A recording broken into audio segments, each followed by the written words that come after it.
Relectura de la encíclica Centesimus Annus desde el Tercer Mundo, la Iglesia militante de Juan Pablo II y el capitalismo triunfante. Fray Clodovis M. Boff, OSM. Intentaremos exponer aquí la tesis central y la novedad y de la nueva encíclica a propósito del capitalismo.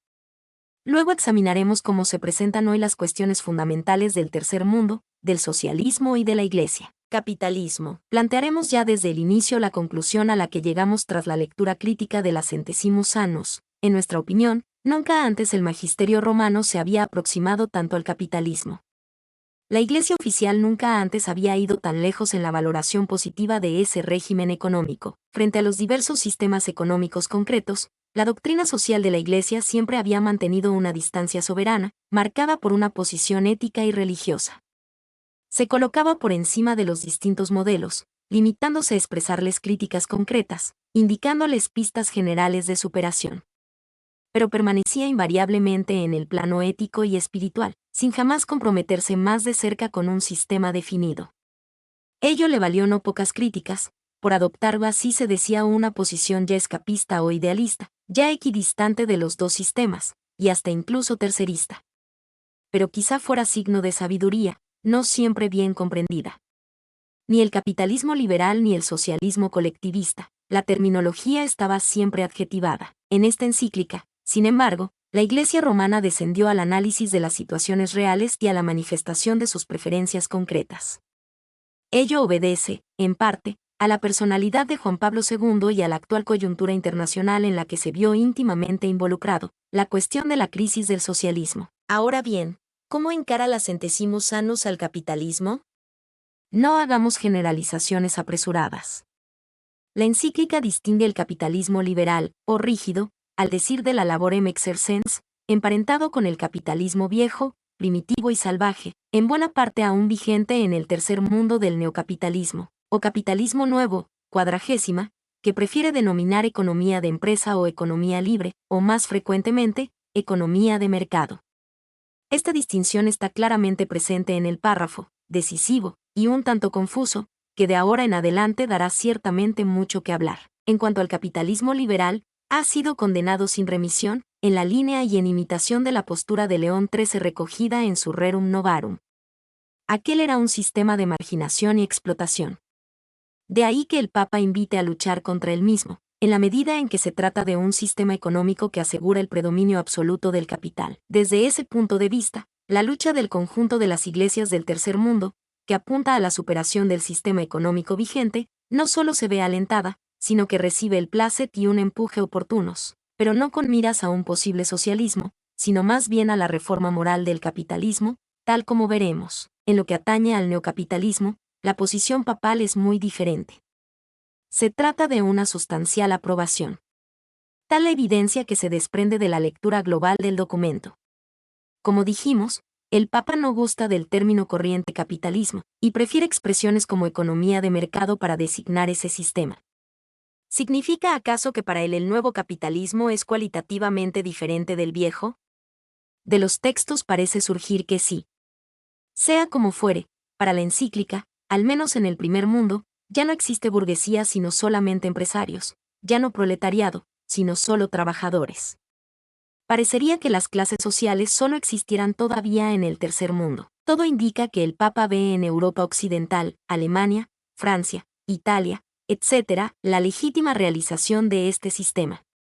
Siempre que la descripción propuesta en él no nos induzca en error, el 19 se refería a grosso modo a América Latina, el probablemente a los Estados Unidos y el 20 a Asia y África subdesarrolladas. La legitimación del neocapitalismo. La moderna economía de empresa comporta aspectos positivos. Las cursivas de la cita son en todos los casos originales de la encíclica, salvo indicación contraria. Y desarrolla toda una teoría de la empresa moderna, ausente de la doctrina social de la Iglesia, abriéndose a una dimensión de sociedad de personas. Existe también toda una serie de consideraciones sobre los riesgos de todo emprendimiento económico, inclusive colectivo. 32.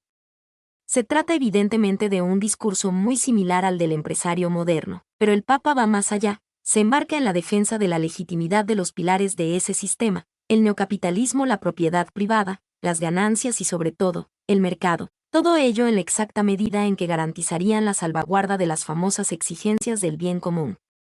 En cuanto a la posible concreción de tal hipótesis, el Papa no parece dudarlo ni por un instante. Con respecto a la propiedad privada, Juan Pablo II retoma la tesis de León XIII y la doctrina posterior de la Iglesia, declarándose un derecho de todo ser humano. Destaca el papel decisivo que desempeña en la economía moderna la propiedad del conocimiento, de la técnica y del saber.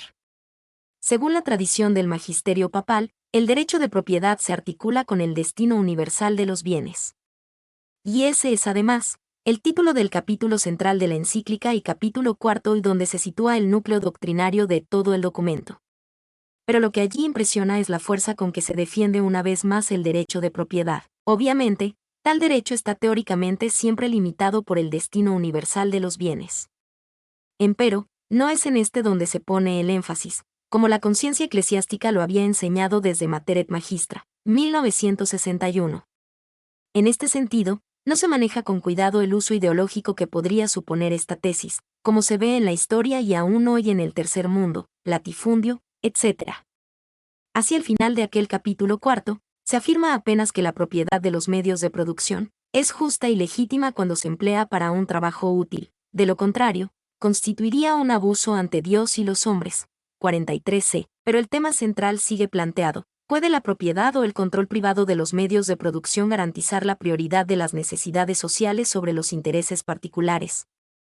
No cabe duda que ya no existe, ni siquiera en el tercer mundo, lo que Pablo VI describió en el célebre párrafo 26 de la Populorum Progressio como una propiedad privada de los bienes de producción como derecho absoluto, sin límite ni obligaciones sociales correspondientes. Pero resulta difícil negar que aún detenta, en las economías occidentales en general, el poder y el derecho dominante, no exclusivo, por cierto, sobre el trabajo y el bien común. En cuanto al lucro, afirma que la Iglesia reconoce la justa función de los beneficios, como índice y como regulador de la vida de la empresa. 35c. La única reserva formulada por el Papa respecto a los beneficios es que no sea el único índice y regulador. Junto con ellos hay que considerar otros factores humanos y morales. Pero el quid de la cuestión es si el lucro no sigue siendo el motor esencial del progreso económico, tal como sentenciaba, en forma condenatoria, Pablo VI, pp. 26, y como parece ser el caso del sistema capitalista, moderno o no. Ahora bien, la encíclica actual nada recuerda al respecto. Y esto es sintomático de todo un nuevo espíritu con el cual el magisterio plantea su relación con la economía moderna. En efecto, la dinámica del desarrollo de las actuales economías modernas, por no decir capitalistas, sigue estando dominada, no de manera exclusiva, por cierto, por la ley de las ganancias. El capitalista solo invierte allí donde encuentra una razonable expectativa de lucro.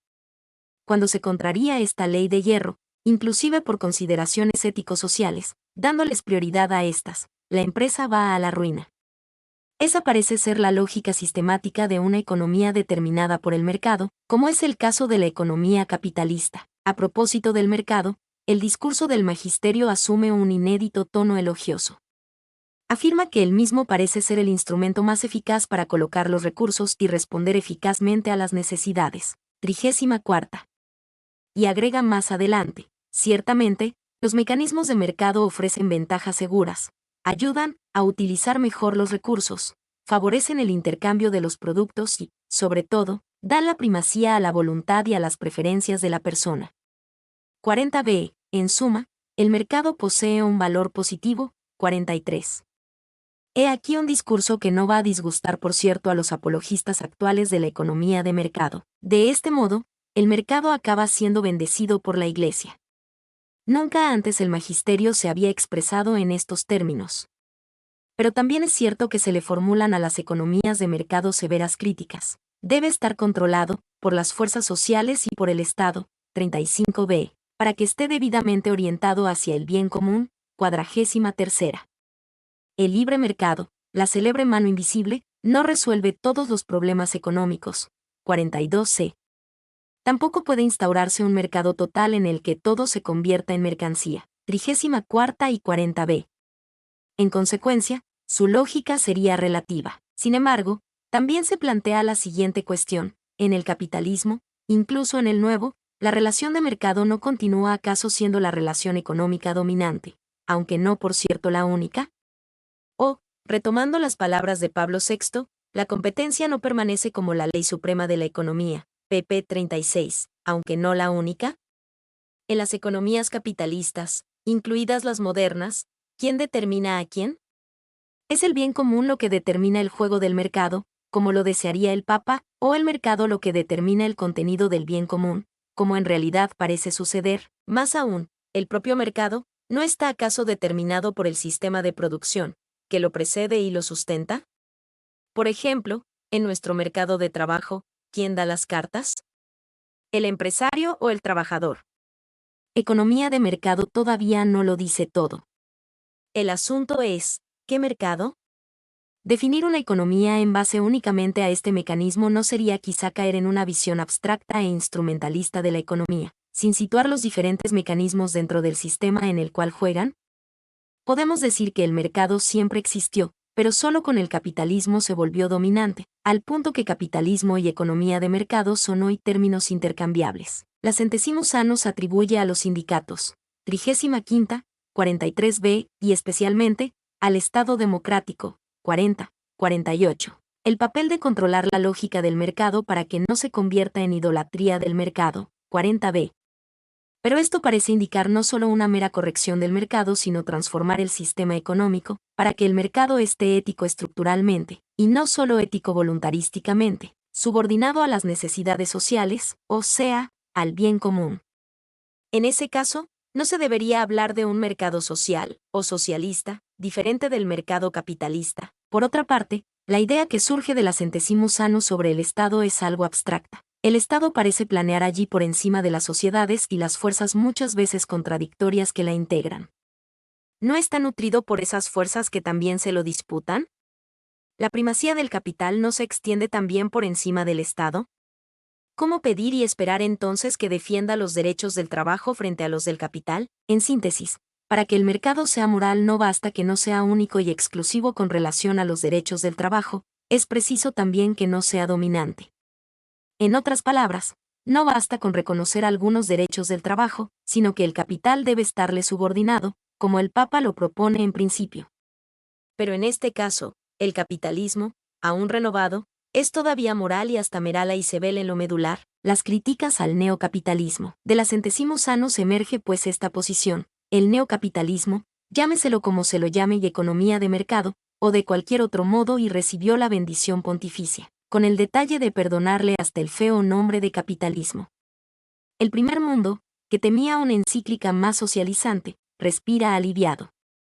Y es con un impresionante aplauso unánime que el mundo desarrollado, especialmente Europa, acogió la encíclica. M. Novak, teólogo norteamericano del capitalismo democrático, proclamó extasiado: hoy, después de los milagros de 1989, somos todos capitalistas, y añadió sin pudor, hasta el Papa, adista. 6-8/6-91, p. 11. Justo es reconocer que el Papa no aprueba cualquier capitalismo. Parece que reciben el aval pontificio modelos como el de la socialdemocracia. No es seguro que un modelo como el norteamericano sea igualmente respaldado. En ese sentido, el Papa señaló que la Iglesia no tiene modelos para proponer. 43. Se trataría más bien del sistema de economía de mercado y no de ella misma. Pero a esta altura, decir que la Iglesia no ofrece modelos suena un tanto hueco. Con todo, la aprobación no es total ni podría serlo. Sí es sustancial. Pese al nombre, el neocapitalismo es un buen árbol, solo necesita ser podado. De hecho, el Papa dirige críticas contra los modelos existentes de la economía de mercado y señala los peligros que entraña hoy: el consumismo, 36b, la droga y la pornografía, 36c, el hedonismo, 36d, la cuestión ecológica, 37, los problemas de urbanización, 38, las campañas contra la natalidad, 39, etc. Se trata, como se ve, de problemas de reconocida gravedad. Más adelante, el Papa critica aún más profundamente los defectos de que adolecen los países capitalistas. Dice que por un lado, el capitalismo salvaje produce fenómenos de marginación y explotación, especialmente en el tercer mundo, y por el otro, el neocapitalismo engendra fenómenos de alienación humana, especialmente en los países más avanzados. 42c. toma como por asalto la teoría marxista de la alienación, a la que declara perentoriamente equivocada, 41ª, y le da un contenido cristiano, la inversión entre los medios y los fines, 41c. Y concluye, en la sociedad occidental, o séase, neocapitalista, se ha superado la explotación, al menos en las formas analizadas y descritas por Marx. Nota, es el único autor que cita el Papa. No se ha superado, en cambio, la alienación en las diversas formas de explotación, especialmente porque el hombre se preocupa solo o prevalentemente de tener y gozar. 41d. ¿Pero qué tiene que ver esa situación de alienación y los problemas antes apuntados con el modelo capitalista? ¿Serán aspectos negativos que él genera? ¿Qué nexo existiría entre capitalismo y alienación, con toda su estela de problemas, como el consumismo y otros mencionados? El Papa sugiere allí un vínculo meramente circunstancial, per accidens, y no intrínseco o sustancial.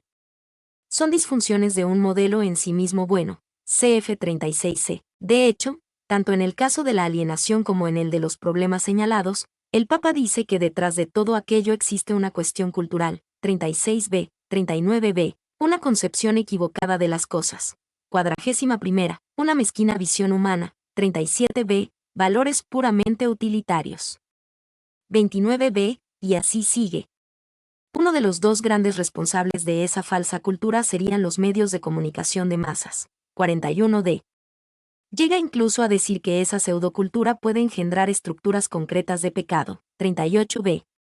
Se trata de una categoría fecundísima de la moderna teología social, pero que aquí se menciona apenas, sin recibir desarrollo y ni siquiera una aplicación mayor.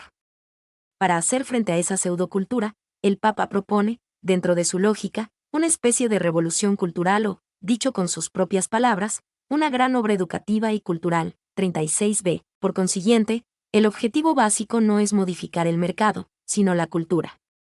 Aludiendo a la serie de críticas que hizo contra las economías modernas, 36, 39, el Papa concluye textualmente: estas críticas van dirigidas no tanto contra un sistema económico, cuanto contra un sistema ético-cultural. Por ello insiste más adelante, la causa hay que buscarla no solo y no tanto en el sistema económico mismo, cuanto en el hecho de que todo el sistema sociocultural se ha debilitado. 39d, la cursiva es nuestras. Y es allí donde el Papa hace radicar la importancia de la Iglesia. Es a ese nivel donde tiene lugar la contribución específica y decisiva de la Iglesia en favor de la verdadera cultura. 51ª. Se entiende la vinculación estructural de lo cultural con lo económico como un error tanto del socialismo real, 13 y siguientes, como de una ideología radical de tipo capitalista, que librara todo al juego del mercado. 42c. Para el Papa todo esto no pertenecería a la lógica de la economía de mercado, esto es, al capitalismo en sí mismo, 34ª y 40b, sino más bien a la lógica de una cultura determinada, como vista desde arriba. El Papa concibe sin dificultad una economía de mercado complementada por valores cristianos. Cosa que, por otra parte, postula como el ideal. El capitalismo no segregaría ideología alguna. Si puede en cambio acoplarse, en cierto modo, con esta o aquella cultura, que conservarían su independencia estructural. Nada pues de una lógica sistemática del capital, como lo creían Marx y aún hoy muchos economistas. El Papa, por el contrario, sugiere la existencia de una lógica económica y una lógica cultural distintas y autónomas una respecto de la otra. Si por azar se encontraran unidas, ello constituiría un nexo puramente circunstancial, dependiente de las decisiones humanas, y no necesario, en virtud de exigencias sistemáticas. Pero, ¿es posible conjugar ética cristiana con economía de mercado, capitalista? El Evangelio no se presta a la condición de mero suplemento de alma de una economía sin alma, o mejor dicho, de una economía cuya alma es la acumulación. Si así es, el capitalismo, sea cual fuere, ¿no contradice los principios éticos y religiosos propuestos por el Papa? En cuanto al liberalismo, que sería la ideología propia de la economía capitalista, el Papa lo condena sin remisión, siguiendo la tradición de la doctrina social de la Iglesia. Sin usar mucho la palabra liberalismo, 60b, etc., destaca la idea de la existencia de un vínculo profundo entre libertad y verdad, incluyendo allí la caridad, como su dimensión social, 4e, 17ª 41d, 46d, 47ª. En este caso, El cristianismo vendría a sustituir al liberalismo para redimir un sistema económico moralmente deficitario. Como se aprecia, en todo sistema social, el Papa distingue un nivel ético y otro técnico, que aceptan diversas combinaciones. Cuando el Papa alude explícitamente al capitalismo, lo entiende por lo general in malam partem. A menos que lo explicite claramente, se trata siempre del capitalismo liberal, manchesteriano, salvaje. Ahora bien, como vimos, dicho capitalismo es condenado radicalmente. Es en ese sentido que debe entenderse este juicio categórico. Queda demostrado cuán inaceptable es la afirmación de que la derrota del socialismo deja al capitalismo como único modelo de organización económica. Hay que romper las barreras y los monopolios que dejan a tantos pueblos al margen del desarrollo. 35d. En el importante párrafo 42, se pregunta si, después del fracaso del comunismo, el sistema vencedor sea el capitalismo, y que hacia él estén dirigidos los esfuerzos de los países de Europa del Este y del Tercer Mundo. Y bien, su respuesta es no, si se trata del capitalismo liberal, en el cual la libertad, en el ámbito económico no está encuadrada en un sólido contexto jurídico, y si, en caso de un capitalismo moderno, es decir, corregido. Pero entonces, la designación ya no sería tan apropiada. Como vemos, el Papa cree en un capitalismo reformado, humanizado, corregido, domesticado, perfeccionado, en una palabra, moralizado. Pero si así fuere, ¿acaso habría cambiado de esencia respecto de su naturaleza original, salvaje, explotadora y excluyente? Sí, admite el Papa. Entre el paleocapitalismo y el neocapitalismo no existe para él una diferencia de grado. Este no sería siquiera menos explotador que aquel, sino de esencia. El capitalismo se habría transformado en otra cosa a lo largo de la historia. Tal vez sea por eso que el Papa vacila en designar con el nombre de capitalismo a este nuevo sistema. Se trataría de otra cosa, diferente por completo del anterior, del cual surgió. No obstante, cabe preguntarse si el capitalismo se transformó realmente o si solo se maquilló. Asimismo, el Papa no ve hoy una relación intrínseca entre el capitalismo salvaje del tercer mundo y el capitalismo civilizado del primer mundo. Uno no sería condición del otro, sino que cada cual poseería su dinámica propia. Pero sobre este punto volveremos luego. He aquí pues muchas interrogantes que la encíclica plantea y que es preciso profundizar a partir de los propios principios éticos y religiosos que postula y que trascienden las aplicaciones concretas que propone. Porque esos dos niveles de la doctrina social de la Iglesia deben siempre ser claramente distinguidos, para permitir la crítica legítima y el progreso necesario. Pero de eso nos ocuparemos al final de este estudio. Tercer mundo. ¿A partir de dónde lee el Papa la realidad presente del mundo? A partir de Europa, de una Europa neoliberal y vencedora del socialismo real. No ciertamente desde el tercer mundo, donde se encuentra la inmensa mayoría de la humanidad sufriente, no desde el capitalismo infeliz. Es pues del lado de los grandes donde se sitúa el Papa. Entre los poderosos habla uno más poderoso. Insta inclusive a los grandes países a una mayor concentración con el fin de hacer instrumentos de control y de guía válidos, que orienten la economía mundial con miras, naturalmente, al logro del bien común. 58. Invita a las naciones más fuertes a ofrecer a las más débiles oportunidades de inserción en la vida internacional. 35d. El grupo de los 7 más ricos del mundo puede sentirse reconfortado con tal discurso. Frente a tan generosos deseos, los pobres no pueden menos que sonreír. Pero, risum teneatis, amici, es también por eso que en la encíclica el tercer mundo aparece en forma accidental, salteada y prácticamente marginal. Las masas pobres de la periferia no son el interlocutor privilegiado del Papa. Él se dirige a los modernos, a los grandes, a los que vencieron. Y esto es peligroso. Los pobres están a un lado, apartados, como terceros en este diálogo de dos. Se habla de ellos, no con ellos. ¿Pero qué ha sido de la opción por los pobres? A ella se alude en algunos pasajes, 10, 11b y 57b. El Papa afirma que la Rerum Novarum adoptó aquella perspectiva en la medida en que admitió como centro de su encíclica la condición obrera. 11. El Estado debería también adoptar ese enfoque. 10 y 11b. Por último, para la Iglesia, ella es determinante y pertenece a su constante tradición. 57b. Empero, a pesar de alguna formulación contraria, por EJ 49, el pobre es visto sobre todo como objeto. Iglesia, Estado y organizaciones de ayuda adoptan a su respecto posiciones paternalistas. Existe solo un párrafo, el 33, íntegramente dedicado a los países pobres. A decir verdad, no íntegramente, ya que en su última parte se dice que también en el primer mundo existe un tercer mundo. ¿Cómo se plantea allí su situación? La relación entre el primer y el tercer mundo aparece como una relación orgánica, sí, pero no dialéctica. El nexo causal entre estos dos mundos no se evidencia. El subdesarrollo se interpreta básicamente como un atraso técnico. Los países pobres acaban perdiendo la competencia frente a los ricos, o sea, no poseen una economía competitiva a nivel internacional. 33. Pero, ¿no son las mismas modernas empresas transnacionales las que practican el capitalismo salvaje en el tercer mundo? El Papa reconoce que los trabajadores del tercer mundo son explotados. Pero curiosamente, lo atribuye a las carencias humanas del capitalismo. 33b, las cursivas son nuestras. No se trataría pues de carencias sistemáticas, propias de la lógica del capital. Y luego, nunca se señala que esa explotación se sitúa en el plano internacional, de país a país.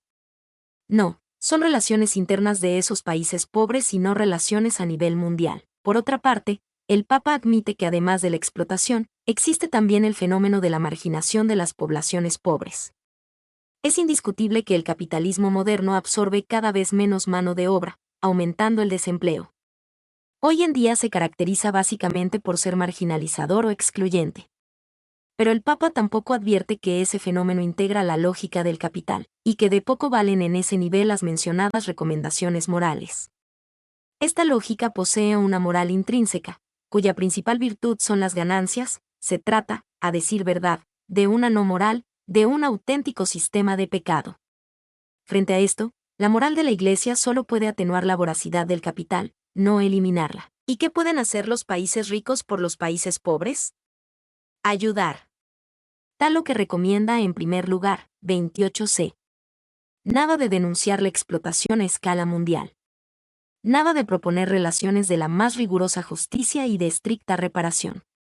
Frente a los pobres, vuelve a proponerse el ofrecimiento de caridad. Pero recuérdese además que la famosa ayuda del 0,7% del PBN a la que se comprometieron los países ricos en la ONU no superó en general el mísero 0,3%. Con honrosas excepciones, Holanda y los países escandinavos. ¿Pero qué es eso para tanta gente? JN 6, 9. Pero además, y esto es lo más importante, y el Papa propone la solidaridad en el sentido de la opción moral de invertir en un lugar y no en otro. 36d. Pero, ¿la lógica del capital lo permite? ¿Pueden anteponerse consideraciones morales a la ley del lucro? Mucho hay que dudarlo. ¿Y la deuda externa? La primera reacción del Papa es, hay que pagarla. Siempre parte de una posición moral. Claro, a continuación retoma la afirmación y formula sus reservas, por lo demás, bastante vigorosas. No es lícito exigir o pretender su pago cuando éste vendría a importar de hecho. El hambre y la desesperación a poblaciones enteras. 35e. Pero este es un comentario, por enérgico que sea. La tesis de fondo es la primera, el pago. ¿De qué lado está el Papa en este punto? ¿De parte de los acreedores o de los deudores? Lo que el Papa recomienda también para salir del subdesarrollo es no aislarse de la economía mundial, sino más bien integrarse en ella. 33d. Reaparece una vez más el discurso de la ayuda. Se debe ayudar a pueblos enteros, a que entren en el círculo del desarrollo económico y humano. 58. Es decir, los Lázaros modernos no son expulsados ni mantenidos fuera del palacio del Epulón, sencillamente están fuera, esperando que Epulón, por fin convertido, salga para invitarlos a entrar. ¿No debería ser ese el papel del Papa dentro del palacio? De acuerdo con la encíclica, no hay dudas, nuestros pobres son solo nuestros, no del primer mundo. Si éste debe socorrerlos, es puramente por favor o por mera obligación ética, y no por una cuestión de estricta reparación. Esos entuertos no son de ellos, son solamente nuestros. Son hijos que la empleada trajo de afuera, el patrón no tiene nada que ver. El primer mundo puede dormir tranquilo, los pueblos pobres no son su culpa pasada, son apenas eventual culpa futura. No son pecado de acción, sino tal vez apenas de omisión, por lo tanto, nada muy grave. Y el drama de la pobreza acaba siendo responsabilidad de los propios pobres, 56b y 57b. ¿A dónde fue a parar el certero a expensas que el Papa lanzó en Puebla, indicativo del vínculo dialéctico que une el primer mundo al tercero? Efectivamente, refiriéndose a Pablo VI, CFPP 57, el Papa actual recordaba los mecanismos, impregnados no de auténtico humanismo, sino de materialismo, que producen a nivel internacional ricos cada vez más ricos a expensas de pobres cada vez más pobres. Discurso inaugural, 28 de enero de 79, 3.4. Nótese que allí se percibe la moral, o la no moral, encarnada en estructuras materiales y no solo como visión cultural sobrevolando lo económico. Incluso en la solicitud o Rei Socialis, el Papa hace uso de un rico lenguaje dialéctico. Dice, es necesario denunciar la existencia de mecanismos económicos, que, aunque conducidos por la voluntad de los hombres, funcionan muchas veces de manera casi automática, volviendo más rígidas las situaciones de riqueza de unos y de pobreza de los otros. Y continúa denunciando, esos mecanismos, manejados por los países desarrollados, por su propio funcionamiento favorecen los intereses de quien los opera, pero acaban sofocando o condicionando las economías de los países menos desarrollados. 16c. ¿Cómo explicar esa diferencia de lenguaje? Sin contar los diferentes asesoramientos, tenemos entre una y otra la Annus Mirabilis de 1989. Ella representa una línea divisoria que parece atravesar el propio magisterio del Papa Wojtyła. Juan Pablo II ve la interdependencia entre las diferentes economías regionales, tema central de la solicitud o Rei Socialis. Pero no ve la unidad compleja y contradictoria de un único proceso mundial, como lo demuestra la teoría de centro y periferia. Concretamente, concibe al paleocapitalismo y al neocapitalismo uno junto al otro, cada cual con su propia dinámica. Cierto es que son interdependientes, pero eso en una relación meramente práctica, no dialéctico-estructural. No serían aspectos de un mismo proceso. Pero existe, estrictamente hablando, un capitalismo desarrollado y otro subdesarrollado. No se trata, más bien, de dos caras, la central y la periférica del mismo capitalismo mundial. Sin embargo, para la Centesimus Annus, el capitalismo salvaje parece incluso constituir la etapa previa de un proceso económico que, en la mejor de las hipótesis, culmina en el neocapitalismo. No se trataría allí propiamente de una situación de subordinación, tal como lo sugiere Puebla, 30. Es decir que para la encíclica, la relación entre el primer mundo y el tercero no es de dominación, sino solo de atraso.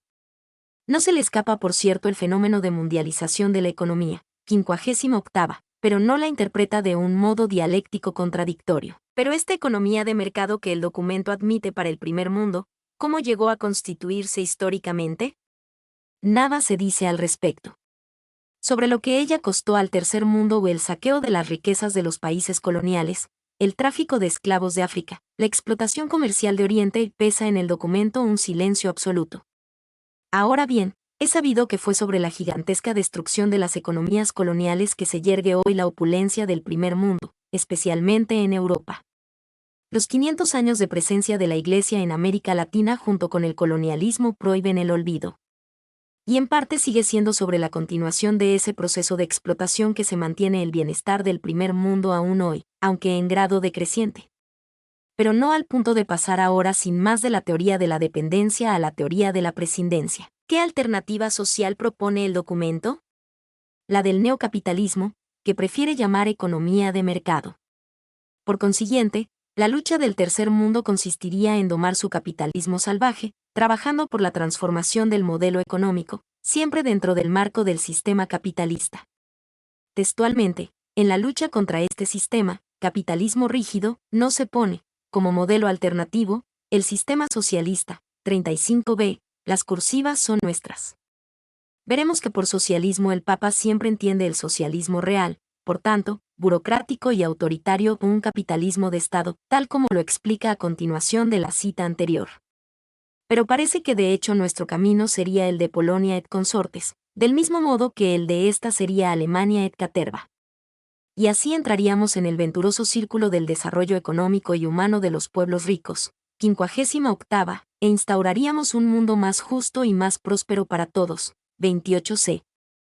Es como para provocar estremecimientos de placer al más modernizador de los presidentes. En cuanto a los estados que montaron el sistema de seguridad nacional como barrera contra el comunismo, El Papa estima apenas que corren el grave riesgo de destruir la libertad, 19c, en tanto que el comunismo positivamente la impide y la destruye. En ese sentido, vale más un general Pinochet que un general Jaruzelski. Socialismo. El referente de este término en la Centesimus Annus es siempre el socialismo real. Se trataría, en rigor, de un tipo de socialismo, 12d. No obstante, incluso cuando no aparece adjetivado, el socialismo es siempre en la encíclica Socialismo Real, nunca tomado in bonam partem. Con el capitalismo real, la cosa es distinta. Si bien existe un capitalismo rescatable, a pesar de su nombre, no parece existir un socialismo redimible. En este sentido, la posición de la encíclica ya no es la equidistancia, que siempre había caracterizado el discurso teórico del magisterio hasta hoy. Queda demostrado en este documento que para el Papa Wojtyła la Iglesia está mucho más próxima del capitalismo que del socialismo. El Papa dedica todo el capítulo tercero, intitulado el año 1989 al análisis del socialismo real, para describir su crisis y derrumbe. 1989 marcaría una línea de fractura en la historia del mundo e incluso de la Iglesia. De allí en adelante, el socialismo y el capitalismo ya no serían los mismos, ni siquiera para el magisterio romano. Una euforia contenida, pero indiscutible, atraviesa todo el capítulo. El Papa llega a cantar himnos de acción de gracias a Dios por el fracaso de este tipo de socialismo, 22b y 23c. Como gran vencedora emerge de allí la figura de la Iglesia. El verdadero enfrentamiento habría sido entre la Iglesia y el comunismo, entre la doctrina social de la Iglesia y el marxismo. En la Iglesia se reencuentra por fin con el movimiento obrero, hegemonizado hasta entonces por el marxismo, 26c. En ese todo, Polonia desempeña un papel de primer orden. La crisis fundamental de los regímenes comunistas da comienzo, en Polonia, declara categóricamente el Papa, 23. Para él, la lucha contra los regímenes comunistas, protagonizada por los cristianos, fue una especie de revolución cristiana ejemplar, 25. Luego una lucha pacífica, 23b, fundada en el derecho y la moral, y hasta en la oración, 25, muy distinta de la revolución marxista inspirada en el choque violento, 23b. El hecho es que, para el Papa, el socialismo se acabó. Su lenguaje en este sentido no admite matices. Habla en términos de derrota, 35d, de fracaso del sistema comunista, 42c. Y en ese fracaso habría naufragado también el marxismo, 23b y 27c. Usa también el término crisis refiriéndose al marxismo, 26c y 26d, pero prácticamente en el mismo sentido. Según el Papa, el derrumbe del socialismo es total. No distingue entre un socialismo de revolución, URSS, China, Cuba, Yugoslavia, y un socialismo de invasión, Europa del Este. De ahí que no advierta las diferencias en los procesos de cambio de uno y otro, reforma del socialismo y liquidación del mismo, respectivamente. ¿Pero no parece un poco apresurado el juicio definitivo de la encíclica?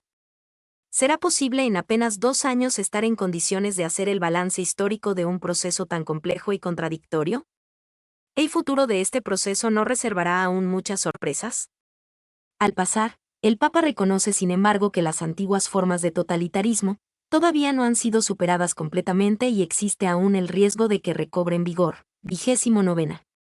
La urgencia de Juan Pablo II en acompañar la marcha de la historia parece estar en contrapunto con el conocido atraso de León XIII. Otro tanto puede decirse de la posición de la encíclica frente al marxismo.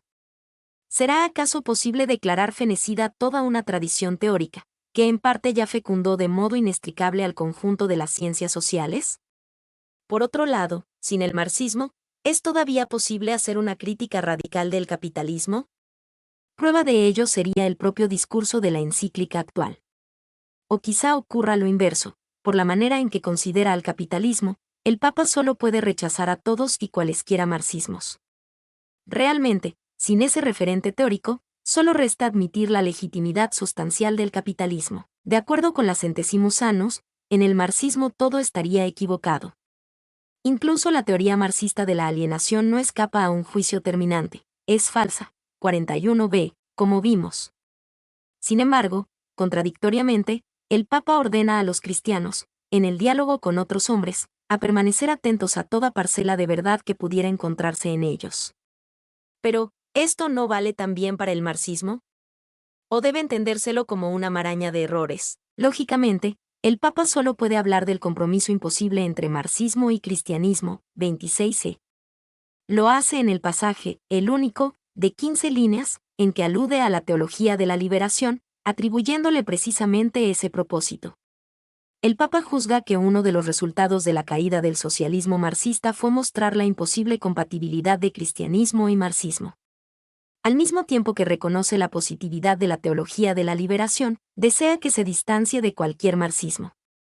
Quizá la piense como una especie de doctrina social para los pobres del tercer mundo. Del socialismo real no se rescata nada en el documento. Fue una experiencia histórica completamente negativa, un fracaso total. Y la encíclica pasa a inventariar sus desastrosos errores: totalitarismo expansionista, 19ª, violación de los derechos del trabajador, SIC. 23ª, ineficiencia del sistema económico, 24ª, vacío espiritual provocado por el ateísmo, 24b, etc. El Papa no hace ninguna concesión al socialismo real. Ni siquiera la hipótesis de las buenas intenciones. El socialismo pretende ser la voz de los trabajadores. 23ª, se alimentaba de injusticia y de opresión, instrumentalizándolos. 26d. Sin embargo, la idea del socialismo no surgió históricamente y siempre estará llamada a surgir ante las injusticias y las desigualdades sociales. De igual modo, no se reconoce en mérito del socialismo ninguna conquista social, ni el pleno empleo, ni la garantía de los servicios sociales básicos, ni un nivel mínimo de consumo para toda la población. Ni siquiera se valora el hecho de que el socialismo haya echado las bases de cierto etos de igualdad social, de austeridad y de la tan elogiada pureza de costumbres. ¿Resta aún algo del socialismo? No en el documento. Ni tan siquiera la idea o la propuesta de una sociedad diferente de la capitalista. Entretanto, algunos de los antecesores de Juan Pablo II ya habían registrado la simpatía que suscitaba en grupos cristianos la propuesta socialista. Así escribía Pablo VI: los cristianos, hoy en día, se sienten atraídos por las corrientes socialistas. Intentan descubrir en ellas cierto número de aspiraciones, que abrigan en sí mismos, en nombre de su fe, OA 31. Al respecto, aquel Papa nada prohibió, como si lo hizo hasta el propio Pío XI, QA 119, según el cual nadie puede ser al mismo tiempo buen católico y verdadero socialista, sino que recomienda más bien un discernimiento atento. Y vid. El propio Juan Pablo II, en su Laborem Exercens, admitió que una socialización de los medios de producción podría ser éticamente satisfactoria. 14 fg. Pero eso también fue escrito antes del decisivo 1989. La actual encíclica se aparta totalmente de la larga tradición socializante de la Iglesia, cuyo eje central gira en torno de la idea de la comunión de bienes, tradición que remonta a los inicios de la Iglesia, como en el comunismo apostólico de los Hechos, pasando por toda la patrística, que se declara masivamente en favor de la comunión de los bienes de este mundo entre todas las personas, sin excluir a la escolástica, hasta el presente, por lo menos a nivel de algunos movimientos de la Iglesia, entre los cuales se cuentan sin duda los religiosos, siempre partidarios de compartir los bienes. Pero curiosamente, cuando el Papa habla de las realizaciones de la Iglesia en favor de la transformación de la sociedad a lo largo de la historia, olvida toda esa inmensa tradición de comunión, salvo una pequeña alusión a la convivencia solidaria de los primeros cristianos, para destacar únicamente lo que la Iglesia dio o produjo económicamente. 57ª. Y ni que hablar de los movimientos sociales de inspiración socialista que no dejaron de surgir y desarrollarse en el seno de la Iglesia en el correr de su historia. Quedó demostrado, en particular, que el moderno socialismo naciente, en la primera parte del siglo pasado, tenía clarísimas raíces cristianas. Ver al respecto una rápida reseña de la historia de la relación entre cristianismo y socialismo en la red de Cultura Voces, mayo-junio 1990, pp 283 a 288. En cuanto a la revolución de 1989, la encíclica la considera enteramente positiva. En ella no parecen haberse registrado pérdidas. Sobre la reorganización radical de las economías exsocialistas, declara que comporta problemas y sacrificios. 28ª. Lenguaje que mucho se asemeja al sempiterno discurso de los gobernantes elitistas del tercer mundo. A propósito de las medidas económicas antipopulares de los nuevos regímenes del Este, productoras de desempleo, pérdida de las garantías sociales y deterioro salarial, El texto reconoce apenas que los países excomunistas viven hoy una grave desorientación en la tarea de reconstrucción. Pero no puntualiza en qué consiste esa desorientación, contentándose con ofrecer los servicios del magisterio social de la Iglesia para ayudarlos a superar la dramática situación en que se encuentran. 56b. En una palabra, a todas luces, en el round abierto por la doctrina social de la Iglesia con la Centesimus Annus, que enfrenta capitalismo versus socialismo, el capitalismo resultó vencedor. En cuanto al difunto socialismo real, ni siquiera merece el respeto del Parce Sepulto. Por cierto, esta encíclica está privada de pulsión utópica, muy diferente de la mera exigencia moral.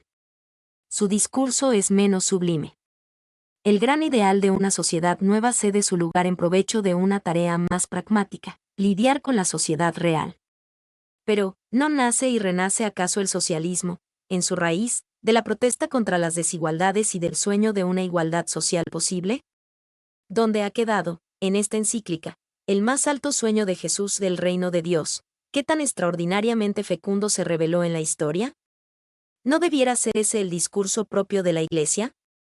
¿No es justamente eso lo que la sociedad actual más precisa? Iglesia. El lugar social de la Centesimus Annus es no solo la Europa capitalista y victoriosa, sino también la Iglesia oficial. El tema está enfocado desde un punto de vista fuertemente eclesiocéntrico. Se percibe un difuso triunfalismo en cuanto al papel de la Iglesia en la sociedad. El Papa destaca, por ejemplo, los tantos beneficios y la tanta luz, segunda, aportados por la Rerum Novarum, y su notable influencia, 15f. Pero historiadores de renombre como R. Aubert podrían alentar dudas fundadas sobre esta afirmación. La encíclica insiste con total convicción, la Iglesia ha permanecido fiel a este compromiso, de defender al hombre, en los pasados 100 años, 61ª, cf 3d, 49ª, 55c, 56c. Aquí no se advierte autocrítica alguna. Ahora bien, ¿cómo negar las connivencias históricas, incluso recientes, de la Iglesia oficial con los poderosos del mundo? Hasta la propia opción preferencial por los pobres se ve en una línea de continuidad con el pasado, 11ª y 57b. Pero ¿cómo se explica el cambio de lenguaje y, más aún, de las prácticas de los cristianos en el campo social, especialmente en la América Latina post-Medellín? Sin embargo, es en el campo de la derrota del socialismo donde Juan Pablo II sitúa la ayuda importante, e incluso decisiva de la Iglesia, 22ª. Es cierto. Pero no se pregunta si el socialismo fue lo que fue por omisión de los cristianos ante la cuestión social. El Vaticano II tuvo el coraje de mostrar la responsabilidad de los cristianos en el surgimiento del ateísmo moderno, GS 19c. ¿No cabría la misma observación con respecto al socialismo real? Otra manifestación de ausencia de autocrítica radica en el hecho de que la encíclica defiende la democracia, pero a partir de un púlpito reconocidamente autoritario. Nada más opuesto a las exigencias que el Papa reconoce a la democracia, 44ª, 46ª, que la estructura de poder concentrado existente en la institución eclesiástica y sobre cuya legitimidad histórica no abriga la menor sospecha. Juan Pablo II da a entender que con el fracaso del marxismo, llegó el turno de la Iglesia de liderar el movimiento social. Las otras fuerzas en presencia, religiosas o no, participan solo en calidad de colaboradores, 60. En este ámbito, se le confiere a los sindicatos, presumiblemente liderados por cristianos, un papel protagónico, ya sea en la orientación del mercado, 34b, ya en la participación en la vida de la empresa, 43b. Si bien Juan Pablo II habla del diálogo con las religiones para bien de la sociedad, deja traslucir cierto temor con respecto al Islam. Sin mencionarlo explícitamente, alude a él en términos de fundamentalismo religioso, 29c, y fanatismo autoritario. 46c. De hecho, el Islam se presenta como el gran rival del catolicismo para ocupar el vacío ideológico actual, fruto básicamente de la crisis del socialismo, en lo atinente al lenguaje, dejando de lado su abundancia, típica del pontífice actual, impacta su escasísimo contenido bíblico, y en especial, evangélico. Se cuentan apenas una veintena de referencias bíblicas, 3, 5, 25, 45b, 51b, 62. Ya se observó la diferencia que presenta el lenguaje de fuerte inspiración justnaturalista de la doctrina social romana frente al lenguaje decididamente bíblico del magisterio social de las iglesias del tercer mundo y más todavía, de la teología de la liberación. El Vaticano II se cita apenas unas 15 veces, mientras que todas las otras referencias vienen del propio magisterio social de la Iglesia romana, sin mencionar además las frecuentes autorreferencias. El tono general del texto es de análisis social argumentado y de sabiduría moral. Importa señalar que el contenido propiamente teológico es sumamente pobre, salvo el párrafo 25, donde se encuentra una interesante digresión, un tanto errática, sobre la relevancia social del dogma del pecado original, 25c. La elocuencia profética se perfila solo en pocos impulsos, por ejemplo, cuando ataca la permanencia del capitalismo salvaje en el tercer mundo, 8c, o cuando establece la reserva de que la deuda no puede ser pagada a expensas del hambre y la desesperación de poblaciones enteras, 35e. Pero aún así, la energía profética viene siempre muy contenida. Nada se denuncia del peligro de la riqueza acumulada y lugar común en el Nuevo Testamento y más que oportuna en un mundo como el actual que exalta el mercado. La Centesimus Annus solo recoge, de modo indirecto, algunas palabras amenazadoras del Evangelio dirigidas a los ricos, a través de una cita de León XIII, 30b. En cuanto al ideal de pobreza evangélica, con toda su importancia histórica y social, no merece siquiera alusión. Por otra parte, no se admite aquí el moderno enfoque del de enriqueceos. Incluso la crítica al neoliberalismo, raramente citado, centrada en la relación entre la libertad y la búsqueda de la verdad, 4e, etc., no logra ser radical y eficiente, porque deja intocado el elemento fundamental, es decir, la primacía de la libertad individual por encima de la solidaridad social, el amor por sí mismo antepuesto al amor por el prójimo. Este último era para Agustín el cimiento de la ciudad de Dios, o sea, de la sociedad según el ideal cristiano. ¿No se estará aquí también ofreciendo incienso ante el altar de uno de los múltiples dioses del presente, entre los cuales descolla el mercado? ¿Estaría dispuesto el Papa a aceptar un liberalismo mitigado? En suma, todo indica que la doctrina social de la Iglesia entró en un nuevo ciclo. Acabó alineándose prácticamente con el neocapitalismo. De esta forma, el camino de la Iglesia oficial, por lo menos hasta el próximo milenio, queda hipotecado por ese pesado compromiso, especialmente para las iglesias del tercer mundo. América Latina sentirá sin duda esto con gran intensidad en el marco y a partir de la Asamblea de la CELAM en Santo Domingo en 1992. Saber si la novedad que representa esta encíclica es realmente una buena nueva, es algo que hay que preguntar a los pobres, como lo hizo Jesús, LC 7, 22. En cuanto a los poderosos de este mundo, no disimularon su satisfacción por este documento. Los más importantes diarios de Occidente, como el International Herald Tribune, edición europea del Washington Post y del New York Times, o Le Monde y el Times de Londres, aplaudieron la propuesta boitiliana de un capitalismo humanizado, CF-adista, 18 de mayo de 91, p. 6. Hay empero en esta sorprendente reconciliación de hecho dos atenuantes. La gran tradición pasada de la Iglesia en la línea de la comunión de los bienes y el poder moral relativo que ejerce el magisterio romano hoy en el seno de la gran Iglesia, que no es tal frente a la sociedad. De hecho, es cada vez más evidente para la conciencia eclesial que el Papa ejerce hoy un magisterio muy específico. El simple hecho de haber elaborado ese documento a partir del llamado círculo interno, sin consultar a las fuerzas vivas de la Iglesia, es ya demostrativo y revela cuál es su alcance moral y su eficacia histórica. Más todavía, frente a la aludida posición de hecho, existen, ante todo, los grandes principios de la fe y la moral cristianas.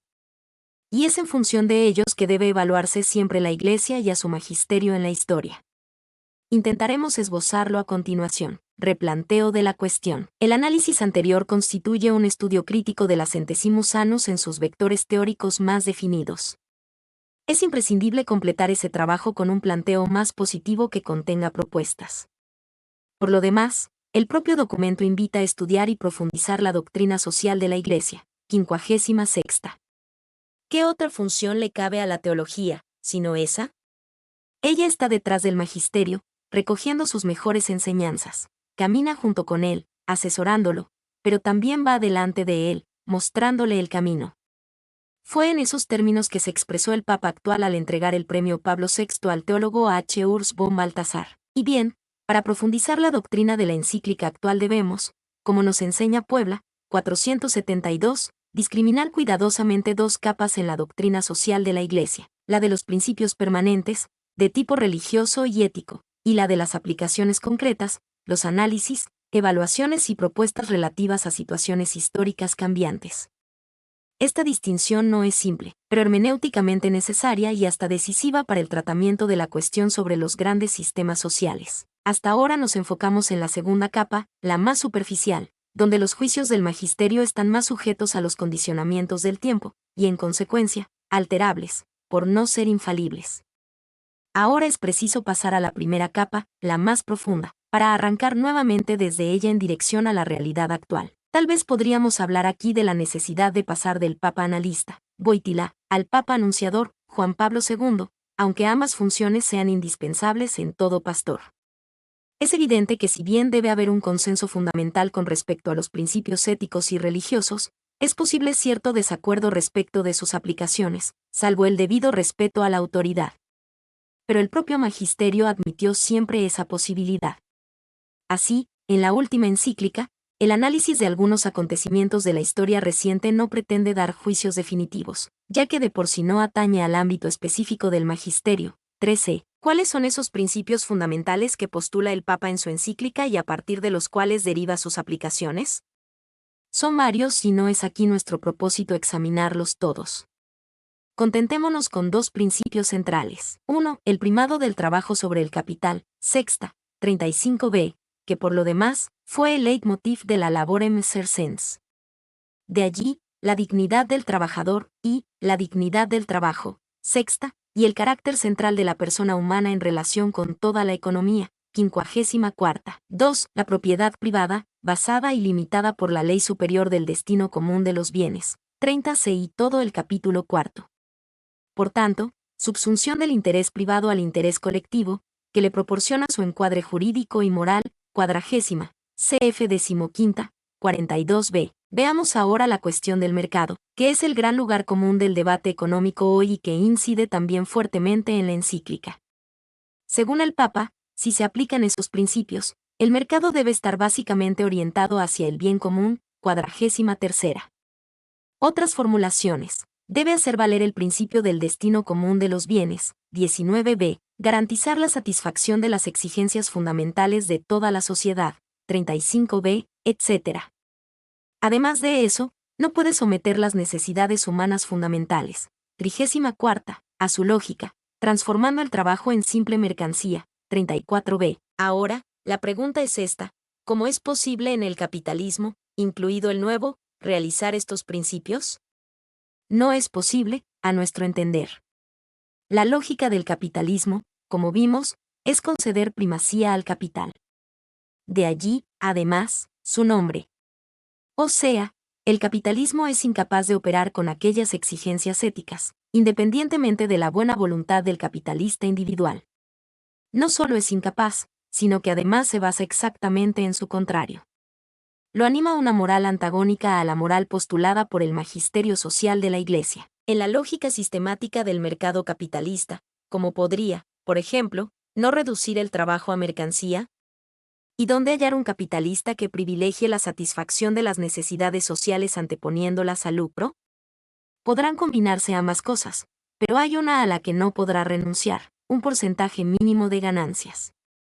Por otro lado, ¿cómo conseguir, según lo exige el Papa, el control público del mercado, 19b, cf. 35b, cuando es el capital lo que determina, no totalmente, sin duda, la vida de toda la sociedad? No es el más fuerte, quien predomina ante cualquier otro fuerte, CFLC 11,21-22, ya sea el Estado, u otras organizaciones intermedias, especialmente, los sindicatos, como dice el Papa, 49c, en consecuencia, entre la ética, o la lógica, del capital, que se resume en una búsqueda de beneficios razonables, y la ética cristiana, que privilegia el interés de la comunidad, se puede verdaderamente hablar de un imposible compromiso, cf. 26c. Para que hubiera compatibilidad, o el capitalismo deja de ser lo que es, o sucede lo propio con la moral cristiana. Y no alcanza con que el capitalismo, en su nueva fase, incorpore marginalmente los valores cristianos del bien común. Para ser ético, no basta que el lucro no sea el único objetivo, como parece darlo a entender a veces la Centesimus Annus 35c, etc., sino que no sea el objetivo dominante, y si los valores éticos. Entre una cosa y otra, la diferencia es cualitativa. No basta con hablar aquí de diferencias específicas, 32d. En este sentido, el régimen de salarios del sistema capitalista tiene un estatuto análogo al de la antigua esclavitud y al de la servidumbre medieval. Como conjuntos estructurados de relaciones económicas, esos sistemas son todos objetivamente inmorales, aunque se inste a los cristianos a vivir las relaciones personales de un modo humano en ellos, como enseñaban Pedro y Pablo en relación a los esclavos, y, más que nada, a luchar ahora por su superación como sistemas de pecado. Cf 35b, 38b. Ahora bien, es a esta altura que se presenta la solución del socialismo, al menos como una de las alternativas posibles. En su contenido ideal, expresa exactamente la propuesta, incluso en buena parte utópica, de realizar en las estructuras económicas el primado del bien común, del trabajo, en fin, de la persona humana. Se trata de un ideal generoso, que entraña un contenido ético sustancial, mientras que el capitalismo solo incorpora de la ética la parte que le permita su ley constitutiva suprema, el lucro. Por lo mismo, el socialismo requiere virtud, tanto en su creación como en su reproducción. No es casual que el espíritu cristiano, en sus seguidores más consecuentes los religiosos, siempre se haya sentido atraído por el ideal de una economía socializada. Tampoco es casual que la historia de la Iglesia haya conocido sucesivas ondas de socialismo cristiano. Pero hablar de capitalismo cristiano, aún después de la presente encíclica, suena como algo extraño y perturbador, hasta para la propia encíclica. ¿Qué significa todo esto? Significa, ante todo, que partiendo de los mismos principios fundamentales, es posible llegar a otras aplicaciones en el terreno social. Si bien el socialismo parecería haber sido descartado a nivel de las aplicaciones por el Papa Wojtyła, a nivel de los principios Juan Pablo II parece dejarlo abierto, e incluso podría ser una exigencia lógica. Si esta formulación no fuese esquemática en exceso, sería posible afirmar, la Centesimus Annus es socialista en los principios y capitalista en las aplicaciones. Habría allí naturalmente cierta contradicción, pero no en el fondo, ya que no se sitúa en el nivel de los principios. En rigor, en esta encíclica, el Papa no condena el socialismo de principio, o sea, de modo absoluto. Lo que sí condena de hecho es el socialismo real, que no es más que una aplicación del ideal socialista. De allí la necesidad de mayor estudio y discusión, para que se profundice y esclarezca la cuestión de una posible y aún imprescindible alternativa frente al capitalismo, sobre todo en función de las masas oprimidas del tercer mundo. La Iglesia de Cristo, como su fundador y maestro, puede y a menudo debe arremeter contra los poderosos de este mundo, lo que no puede es arremeter contra los pobres de Cristo y defraudar su esperanza. Traducción del portugués por Ana Guarnerio. Mi nombre es Demim, soy tu asistente personal. Mi sitio en internet es demim.es.tl.